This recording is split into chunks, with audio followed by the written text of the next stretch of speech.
Welcome back to our channel. இன்றைக்கி நம்ம பார்க்க போகிறது பேங்காக்கில் வந்துட்டு நம்ம என்னென்ன பண்ணலாம் என்னென்ன பண்ணக்கூடாது அப்படின்றத எல்லாருமே தெரிஞ்சுக்கணும். முதல்ல பேங்காக்குக்கு நீங்கள் ஏர் ஏஷியா டிக்கெட் போட்டிங்கன்னா உங்களுக்கு குடிக்க தண்ணி கூட கொடுக்க மாட்டாங்க. உள்ள டிக்கெட்லேயே நீங்கள் என்னென்ன வேணுமோ அதை இன்க்ளூட் பண்ணிக்கணும். அப்படி இல்லைன்னா உங்களுக்கு வாட்டர் பாட்டில் கூட தரமாட்டான். அந்த 2லேருந்து 2.5 மணி நேரம் ட்ராவல் வந்து நார்மலாக போக வேண்டியது தான். ரெண்டாவது, நீங்கள் டிக்கெட் போடும் போதே பேங்காக் போகிறதா இருந்தால் அங்கே ரூம் புக்கிங் கன்ஃபார்ம் பண்ணிக்கணும்.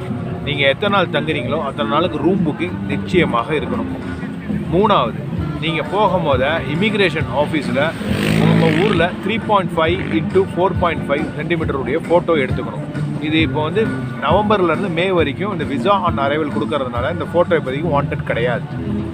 நாலாவது, நீங்கள் இப்போ விசா ஆன் அரைவலில் வந்து இப்போ விசா ஃப்ரீ பேங்காக்குள்ளே நீங்கள் வந்தோடனே உங்களை எல்லாரையுமே இப்போ அனுப்பி விட்டுறாங்க, எந்த ஒரு கேள்வி கணக்கும் இல்லாமல். நிறையா பேர் தைரியமாக booking.comல வெறுமே ப்ரீவியஸாக புக் பண்ணிட்டு வராங்க. அப்படி வரவங்களுக்கும் வரலாம். ஃபஸ்ட் டைம் ட்ராவல் பண்ணுறீங்கன்னா மினிமம் உங்கள்கிட்ட ஒரு 20,000 பாட்டாக கையில் வச்சுருக்கணும். 20,000 பாட்டுன்றது பாட்டா தேவையில்லை, நீங்கள் டாலராக கூட கொண்டு வரலாம். மினிமம் $300 - $400 நீங்கள் கையில் வச்சுக்கலாம். ஆறாவது, இந்த பேங்காக் சிட்டியை நீங்கள் சுற்றி பார்க்கணுன்னு முடிவு பண்ணிட்டீங்கன்னா இறங்கின உடனே ரூமில் நீங்கள் செக்இன் ஆன உடனே இங்கே பேக்கேஜஸ் இருக்குது. பக்கத்தில் நிறைய பேர் செய்கிறாங்க. இது நான் இண்டிவிஜுவலாக வரவங்களுக்காக சொல்கிறேன். நீங்கள் பேக்கேஜில் வந்தீங்கன்னா நோ ப்ராப்ளம். இண்டிவிஜுவலாக வரவங்க பக்கத்தில் யாராவது நீங்கள் இப்போ கேட்டிங்கன்னா கோரல் ஐலாண்ட் தனியாக பேக்கேஜ் பண்ணுறாங்க.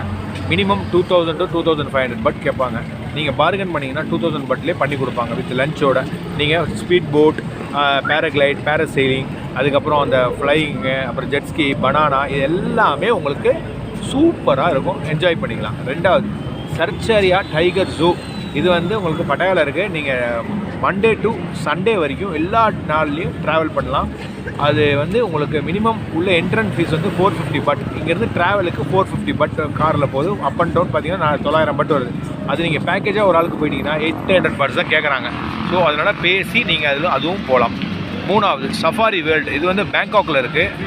பேங்காக் யார் ஒருத்தவங்க விசிட் பண்ணுறீங்களோ சஃபாரி வேர்ல்டு பார்க்காம போயிடாதீங்க. சஃபாரி வேர்ல்டு போனீங்கன்னா அங்கே வந்து ஷோஸ் நிறையா இருக்குது. க்ராக்கடைல் ஷோஸ், உங்களுக்கு எலிஃபென்ட் ஷோஸ், அந்த சீ ஷோஸ், அதுக்கப்புறம் அந்த ஃபைட்டிங் ஸ்டண்ட் ஷோஸ், இது எல்லாமே இருக்குது. ஸோ இந்த 7 விஷயங்கள் பேங்காக்கில் வந்து மிஸ் பண்ணாமல் கண்டிப்பாக செய்யுங்க. முக்கியமான ஒரு விஷயம், பேங்காக் சிட்டி வந்து மண்டே ஹாலிடே. ஸோ அதனால் மண்டே உங்கள் ப்ரோக்ராம் எதுவுமே போடாதீங்க, எதுவுமே பண்ண முடியாது. டியூஸ்டேயில் சஃபாரி வேர்ல்டு போங்க, நல்லா ஹாப்பியாக என்ஜாய் பண்ணுங்கள். வெனஸ்டேயில் நீங்கள் உங்களுக்கு ஃப்ளைட் டிக்கெட் ஈவினிங் நைட்டில் இருந்துச்சுன்னா மார்னிங்லேருந்து ஈவினிங் வரைக்கும் இந்திரா ஸ்கொயர் போனீங்கன்னா நம்மளுக்கு சீப்பான உங்களுக்கு தேவையான ஃபோன்ஸ் கிட்டலாம் கிடைக்கும். ஆனால் எல்லாமே அட்டுன்றது என்னென்னா டூப்ளிகேட்ஸ். நீங்கள் சைனாவோட ஐட்டங்கள் ஃபுல்லாகவே பார்க்கலாம் பேங்காக்கில். மூணாவது, நீங்கள் சுற்றி பார்க்குற இடம் நிறையா இருக்குது பேங்காக்கில். என்ஜாய் பண்ணுங்கள், மிஸ் பண்ணிடாதீங்க. நம்ம சேனல் சப்ஸ்கிரைப் பண்ணுங்கள். டேக் கேர், பாய்.